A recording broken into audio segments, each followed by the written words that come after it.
Hey guys, this is Tamika. Today is September 14th, 2021, and this is Tamika's Thoughts. Today I actually want to get into the R. Kelly trial. I had to come back and get y'all into the R. Kelly trial. I mean, this trial is crazy. Now I do want to apologize. I'm not able to get the transcripts from the trial like some of the other YouTubers are able to get. I do apologize to you for that. So I've been able to get my sources from other media sources and other YouTubers. So I do want to give a shout out to three people that I actually really have been watching. They have loads and loads of information. They're giving you day by day coverage of the R. Kelly trial, and that is the Plainest Jane, infamous Sylvia, and also Pieces of the Puzzle. Those three women are amazing. They are giving you everyday courtroom updates about the R. Kelly trial. And when I tell you it's crazy, it is crazy. Now, it does depend on which way you're going as far as whose side you're on. If you're for the prosecution and you think R. Kelly is guilty, you might want to just watch the Plainest Jane.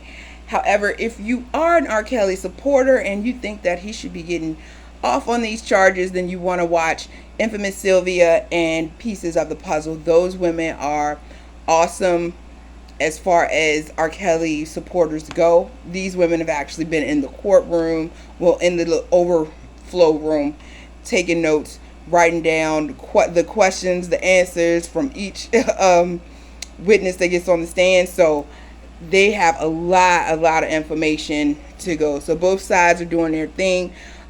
Those women are really informative, so definitely I'm going to put their information in the description box down below.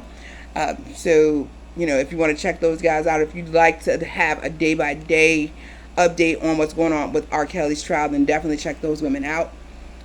Also, like, share, subscribe while you're at it, while you're down there in the description box getting those ladies information. Like, share, and subscribe with me as well. So let's talk about the R. Kelly trial. They have women and they have all types of witnesses. Okay, it's just a lot. So they have a lot of witnesses coming forward. One witness who says she's not even one of R. Kelly's girlfriends. Okay, she said that she only wanted an interview. She went to the studio to get an interview from R. Kelly. When she gets there, she doesn't see R. Kelly. She just sees his employees. They take her into the studio. They have her sign this NDA agreement, and they leave her in the studio for 3 days. 3 days. Okay, without food or water. She says she was in there in the studio, locked in there for 3 days with no food and water. On the last day, they came in and gave her Chinese food to eat, and also gave her something to drink. She says once she ate and drank that, she couldn't even finish the food because she felt so full at the time, and it kind of put her in a haze, a daze. She ended up going to sleep, passing out. When she finally woke up from that, she said she looked over, her panties was on the arm of the couch she was laying on, and R. Kelly was fixing his clothes, getting up, about to walk out the door. He did whatever he did while she was in whatever situation she was in, and left. And once R. Kelly left, the employees told her that R. Kelly doesn't think he's going to be able to do the interview. The even sadder part about that is he paid for her to get out there to do the interview. However, he did not pay for her to get home. Okay, that was just crazy. Now, before you start saying, wow, that's crazy how he locked this lady up in this room for 3 days, no food, no water, he didn't even know this lady, without nothing, you would think that she didn't have a phone or anything to call. However, there was a phone in the studio with her, and also she had a cell phone, and she used her cell phone. The entire time she was there, she's calling up friends and family. Nowhere did she tell the friend and family that she was locked in this studio for 3 days. She also didn't tell them she hadn't eaten or anything, so nobody called the police. No alarm bells went off. No nothing. I don't know. But she said she was locked in this studio for 3 days with no food, no nothing. But she didn't think to call the authorities. Okay, so whatever you think about her testimony. It is what it is. And if it was me, if I was the prosecution, I would not have put her on the stand. However, even though her testimony is kind of crazy and kind of, have you scratching your head a little bit, I can see where the RICO would play into that testimony, because she could actually, she testified to not seeing R. Kelly. However, his employees were acting out all of these things that had her trapped in this studio. So, it was a process. It was a protocol that they were following. R. Kelly was given the instructions and things like that to keep her in this studio for the 3 days that she was in there with no food, no drinks, and had her pass out. She woke up, like I said, she woke up, panties on the couch. R. Kelly putting his clothes on. I don't know. Anyway, even though that her case is a little weird, her testimony is a little weird, even they have a lot of damaging evidence against R. Kelly, because even the witnesses that are more reluctant to give testimony against R. Kelly, these are the ones that the prosecution had to subpoena to come to court. These people are actually giving damning evidence about R. Kelly as well, even though they're trying to make it seem like, hey, R. Kelly isn't this bad guy that you guys are trying to make him out to be. But they all seem to still agree that R. Kelly does have a temper. When he gets the temper, he can be aggressive and violent. That is they agree that, yes, he had live-in girlfriends that were staying in his home. They also agree that they don't agree that the girls had to ask to come out of the rooms and things like that. But they do sort of agree that sometimes girls didn't come out of their rooms for days. So that's kind of, they say that, but I mean, why wouldn't you come out of your room for days? I'm just saying. Anyway, so that's another thing. They also agree that they were fined for doing, for like not having women escorts or women tour guides and things like that to guide the women when they went on trips and things like that. So those type of things kind of prove the RICO as well. I mean, they're working for him. They're having to do these certain things to make sure the women are treated this certain way. They also agree that, of course, when R. Kelly comes into the room, all the women have to stand up. However, they say that if the women came into the room, R. Kelly would stand up. So they're trying to say, hey, it wasn't that bad. It was just a respect thing. I don't know, why they're trying to make it seem like that's a bad thing. They had to stand up when he came in the room. Excuse me. So like I said, even the reluctant witnesses are giving kind of damning testimony against R. Kelly as well. Now, I do want to say that some of the women, let's get to the victims. Some of the women's testimonies are all kind of familiar. They're all kind of run together. Like, yeah, it looks like it could be a process, a protocol that's being followed when it comes to R. Kelly. A lot of the women can agree that he does things like, now, as far as the victims are concerned, when R. Kelly comes in the room, not only do they have to stand up, like some of the reluctant witnesses were testifying to, but they would actually have to greet him as if like a puppy would greet a master when he came home. So you have to be excited. You have to run over, like jump. You know how your puppy would do when you come home from work, they jumping all up and down on you. You'd be like, oh my God, please move. Let me just sit down. But so that's how they would have to greet R. Kelly when he came in the room.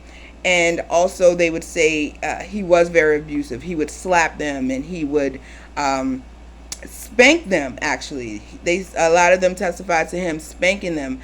A couple of the girls even said he'd spank them until their skin, that they actually broke skin. So he was spanking them pretty hard. Also, he would use an iPad a lot. Everybody said he liked to use his iPad and video cameras to record sexual, intimate sessions. with R. Kelly, and not just with R. Kelly, but he would record them having sex with him. He would record them having sex with each other. He would record them having sex even with strangers. So sometimes these women even had to have sex with people they didn't even know. Because R. Kelly said, have sex with this guy or this person or this girl, whatever, whoever at the time. If he said do it, you're going to do it. He also did a lot of things to make them, to humiliate and embarrass them in front of the other women, to keep them in line.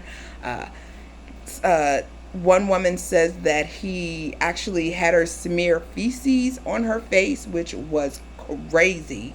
Okay. Also, another witness said they went into a garage with R. Kelly one day, and in this garage there was a boxing ring. And R. Kelly whistled, and when he whistled, a half-naked woman comes from up under the boxing ring, okay? And he told the witness that was testifying about it to walk this half-naked woman around the garage with the leash that was around her neck. So this witness is walking around the garage with a half-naked woman on a leash. Can't make this stuff up. Oh my gosh. Okay. Can you even believe some of the stuff that he was making them do? On top of that, he also was making them write these letters, false letters stating that, hey, I did this to R. Kelly. He's such a great guy to let me come back. I can't live without him. Things like that. So if they ever did decide to leave him or go to the police and tell on him, he would be like, I couldn't have done that. Hey, they wrote this letter. Look at this letter that they wrote me. You know what I'm saying? So he was thinking that those letters that he was making them write would get him out of any trouble that he would get into if these women were to go and tell on him or, try to get him in trouble or try to leave him or whatever. So, of course, when they read some of these letters in the courtroom, you would be like, really, R. Kelly, really, would someone write a letter like, get out of here with that letter? Okay, like I said, if you want the day by days, the exact words in the letters, things like that, you definitely want to check out some of those women I shouted out at the beginning of my stream. So definitely check them out. Also, I know you're probably thinking, these poor girls, oh my gosh, R. Kelly done messed all these little girls up. However, honey, it won't just girls. He also had male victims as well. So some of the male victims have testified. There were 2 male victims so far that have testified against R. Kelly. One of the male victims said he met R. Kelly when he was working at McDonald's. So yes, he was a teenager at the time. When he met R. Kelly, he was starstruck. As a superstar, he told R. Kelly he was interested in being a rapper. R. Kelly said, hey, I'll see what I can do. Come by the house. We'll go in the studio. The little boy came over, went in the studio, and, they kicked it in the studio a couple of times. One time, the first encounter he had with R. Kelly, as far as, being pulled into the mess, okay? He said, they were in the studio, and R. Kelly just asked him, have you ever thought about being with a man? And, of course, the little boy was like, nah, I've never thought about that. No, I haven't. They forgot it. Question went on. They kept on doing whatever they were doing in the studio. Next thing you know, the man testifies that R. Kelly crawled on his hands and knees over to the boy. The boy was sitting on a chair. He crawled over to the boy, undid his pants, and started giving the boy oral sex. Okay, so the little boy, because he was a little boy at the time, the little boy, told him he did not feel comfortable. He didn't like that. Told R. Kelly to, he didn't like that. So what R. Kelly did, instead of feeling embarrassed, like, oh my God, I'm sorry, apologizing. No, what he did was he called another guy into the studio and told the other guy, let's show him how this is done. Okay. And proceeded to have sex with the other guy in the studio while this little boy is watching. What? Okay, like what? some of this stuff, like if you watch the Plainest Jane, one of her favorite things is "Let me go in the bush and weep," honey. And this is a "Let me go in the bush and weep" moment. Are you serious with me right now? Okay.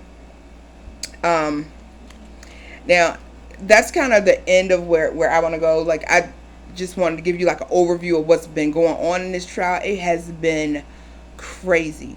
Definitely check out those other women to see their point of view. They're giving you day by day. The trial's not over, so they're going to continue giving you more and more content, what's going on in the trial, as far as when the days keep going on.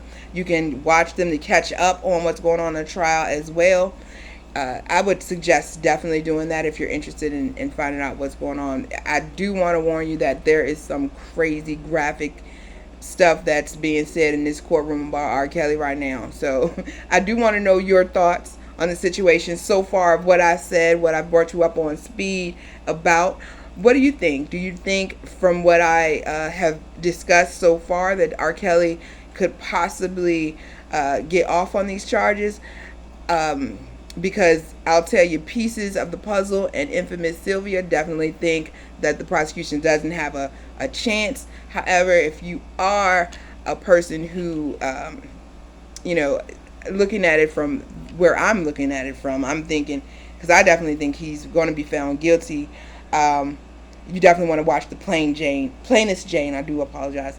She is amazing. But I do want to hear your comments. What are your thoughts on this situation?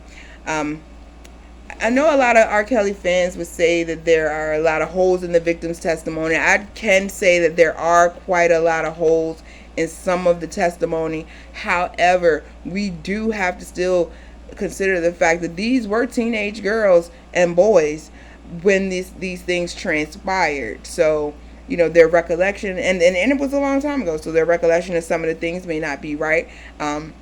They've done crazy, like some of the things that they've done, you'd probably be like, what? I would never do that. But these are teenagers who didn't know much better. And then you also got to say that everybody that was working for him knew about this. Everybody that was working for him had a part to play in keeping these girls where they were and things like that.